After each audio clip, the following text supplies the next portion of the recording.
नमस्कार। जैसा कि आप सभी को अभी पता चल गया होगा कि टीम इंडिया ये वर्ल्ड कप का फाइनल मैच हार चुका है, यानी वर्ल्ड कप हार चुका है। अब लोग बोलेंगे कि यार, क्रिटिसाइज भी करेंगे टीम इंडिया को कि हम अच्छा नहीं खेले, ये हुआ वो हुआ। बट मुझे ऐसा लगता है कि कुछ चीज़ें थी जो हमने गलत की। उसकी वजह से आज उसका जो खामियाजा है, जो कॉस्ट है, वो आज पूरे टीम इंडिया के साथ पूरे देश को भी देना पड़ रहा है। अब देश को खामियाजा देना पड़ रहा है मीन्स लोगों के दिल दुखे, लोग नाराज है।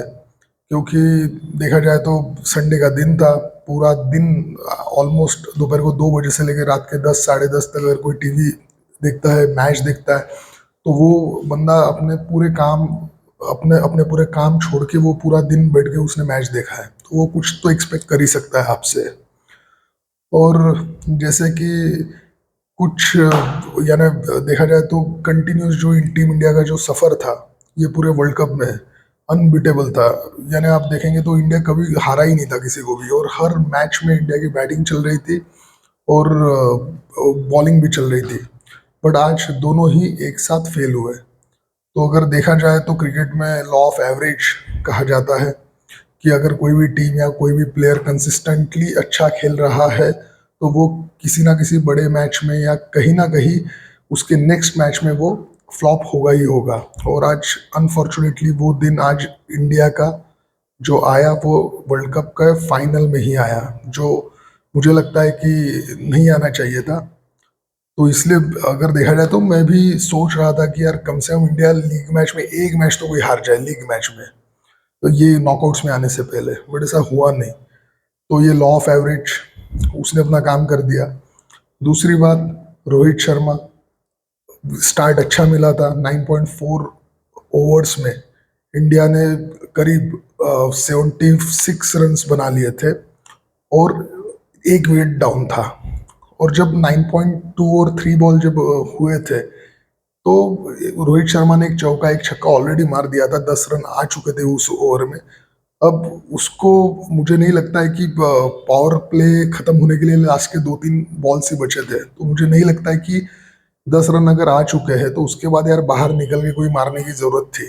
बट रोहित शर्मा ने वो सुना नहीं, किसी की नहीं सुनी। उन्होंने अपने मन का किया और उन्होंने वो मारने के चक्कर में वो आउट हो गए। अब बहुत सारे लोग ये भी बोलेंगे कि यार, इसी एटीट्यूड की वजह से, रोहित की इसी एटीट्यूड की वजह से तो टीम इंडिया फाइनल तक पहुंचा है। ये बात आप जो बोल रहे हैं वो सही है, but most of the matches में उस वक्त शुभमन गिल की विकेट नहीं गई हुई थी। आज फाइनल था और तब आज शुभमन गिल की पहली विकेट शुभमन गिल की ही गई थी। तो Rohit Sharma as a captain, as a leader, उनका कुछ काम बनता था कि जहाँ पे वो 7-8 ओवर पूरे वर्ल्ड कप में खेले हैं, तो आज वो कम से कम 20-25 ओवर तक क्रीज पे रहे। ये चीज वो कर सकते थे। अब अगर आप देखेंगे तो धोनी, 2011 का जब वर्ल्ड कप का फाइनल था, तो धोनी भी एक एग्रेसिव प्लेयर थे। बट 2011 के वर्ल्ड कप के फाइनल में उन्होंने देखा कि यार ऑलरेडी विकेट्स डाउन है, तो संभल के खेलना है। तो उन्होंने जो 15-20 ओवर्स जो गंभीर के साथ जो एक पार्टनरशिप बिल्ड की, तो उसमें उन्होंने गेम को आगे बढ़ाया, जो रोहित शर्मा ने नहीं कर पाए, जो रोहित शर्मा ने नहीं किया। जो रोहित शर्मा पूरी तरह से फ्लॉप हो गए उस चीज में। दूसरी बात, जब रोहित शर्मा का विकेट गया, जब केएल राहुल और श्रेयस अय्यर, सॉरी, फिर जब श्रेयस अय्यर आए, उसने पहले बॉल पे चौका मारा, फिर उसके 2 बॉल के बाद वो आउट हो गया। फिर जब केएल राहुल और जब विराट कोहली थे, तो उन्होंने इतना डिफेंस किया, इतना डिफेंस किया कि तब आई थिंक मुझे लगता है कि जब श्रेयस अय्यर का जब विकेट गया था, तो वो कुछ 10 या 10वें ओवर में गया था। तो वो 10वें ओवर में जो अय्यर ने आउट होने से पहले जो एक बाउंड्री मारी थी, चौका जो मारा था, उसके 97 बॉल के बाद केएल राहुल के बैट से उस पूरी इनिंग का एक पहला चौका आया आफ्टर 97 बॉल्स। जहाँ पे 50 ओवर की मैच है, मीन्स 300 बॉल्स कोई टीम खेल रही है, उसमें अगर आप 96 बॉल्स आप विदाउट बाउंड्री आप खेल रहे, और 97 बॉल पे आप एक बाउंड्री ले रहे, उसके बाद भी आप देखेंगे तो 60+ बॉल के बाद एक नेक्स्ट बाउंड्री आई। तो 10 ओवर से लेके 50 ओवर तक सिर्फ 4 बाउंड्रीज आई, 6 तो आप भूल ही जाइए, मैं बाउंड्रीज की बात कर रहा हूँ।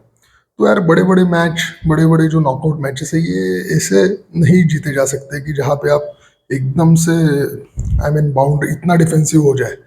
कि आज आप देखेंगे ट्रेविस हेड जब 45 पे 3 विकेट्स डाउन थे ऑस्ट्रेलिया के भी, तो उन्होंने स्टार्टिंग के सिर्फ 5 से 6 ओवर उन्होंने संभाल के निकाले, बट उसके बाद जहाँ पे भी जरूरी था वहां पे उन्होंने एक बाउंड्री तो लगाई दी थी, हर ओवर में ऑलमोस्ट एक बाउंड्री उन्होंने मारी थी और सिंगल डबल्स भी ले रहे थे। तो ये चीज होनी चाहिए थी, बट ये चीज नहीं हुई। उसके बाद बॉलिंग, आपने यार मोहम्मद सिराज को आपने लिया टीम में, बट जब जहाँ पे 32 ओवर्स तक सिर्फ आपने उनसे 3 ओवर ही करवाए, और अब उसके बाद आपको पता था कि यार ये मैच ज़्यादा लंबा नहीं जा सकता क्योंकि अब जीतने के लिए ज़्यादा रन इसे भी नहीं चाहिए थे। तो उस वक्त जसप्रीत बुमराह और शमी के 3 ओवर तो ऐसे ही बचे हुए थे, तो उन्होंने शमी से नहीं बॉलिंग करवाई। शमी के आज भी 3 ओवर्स बाकी थे, उन्होंने सिराज को ही बचे हुए जो सब ओवर्स जो थे सिराज से करवाए। सो इट मीन्स क्या रोहित अपना जो सिराज को लेना इस टीम में, क्या वो जस्टिफाई करने की कोशिश कर रहे थे? और देखा जाए तो सिराज का जो प्लेस है वो जस्टिफाइड ही था, वो प्रूव करने की जरूरत नहीं थी।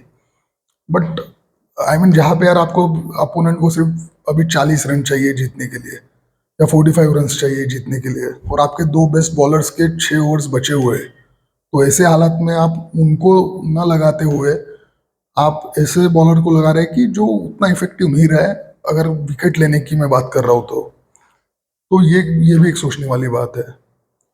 और उसके बाद स्पिनर्स, ठीक है, स्पिनर्स का दिन शायद अपना हमारे स्पिनर्स का दिन नहीं था, वो विकेट नहीं ले पाए, बट बहुत सारी जो है बाउंड्रीज उन्होंने खाई, बट फिर भी ठीक है। ओवरऑल किसी को हम ब्लेम नहीं कर सकते, गेम है, एक दिन हार एक दिन जीत, फिर से जीत हो सकता है कि नेक्स्ट वर्ल्ड कप इंडिया जीत जाए, पॉसिबली ये चीज़ हो सकती है। बट ये जो सिलसिला जो था 2011 से जो शुरू हुआ था कि जिन जो होम ग्राउंड्स पे जो वर्ल्ड कप होता है तो वो टीम जीतती है, 2015, 2011, 15 और 19 ये 3 वर्ल्ड कप में ये सिलसिला जो शुरू हुआ था वो 2023 में जाके रुका है, और ये जिंक्स जिसे हम बोल सकते हैं ये ब्रेक किया है ऑस्ट्रेलिया ने ही। और ऑस्ट्रेलिया 2 मैच अपनी स्टार्टिंग की 2 मैच हार के आया था, ऐसे लगा था कि शायद ये क्वालिफाई भी ना कर पाए नॉकआउट्स के लिए, एक स्टेज में ऐसा भी लगा था। बट उन्होंने वो जो बाद में जो शुरू हुआ उनका जो कारवां जो शुरू हुआ वो अप टू फाइनल जीत के ही वो चले गए।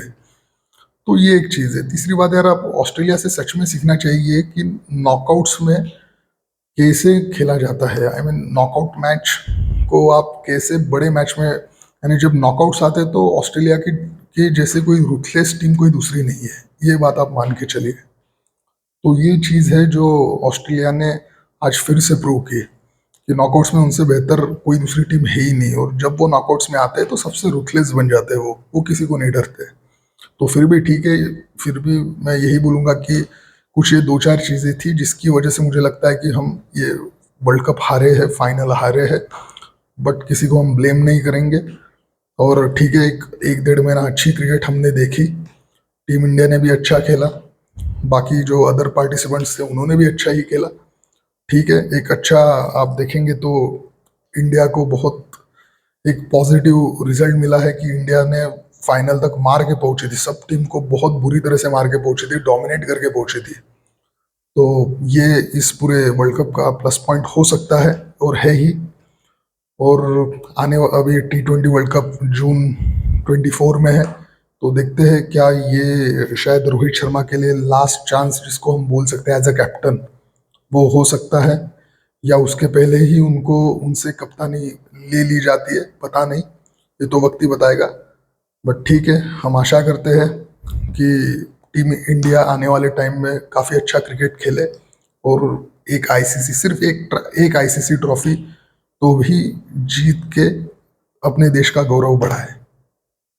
और इसी के साथ मैं ये वीडियो अभी यहीं पे रोक रहा हूँ। चलिए, बहुत रात हो गई है, गुड नाइट, मिलते हैं नेक्स्ट टाइम एक फिर से अपनी किसी स्केरी स्टोरी के साथ। तब तक के लिए बाय, गुड नाइट।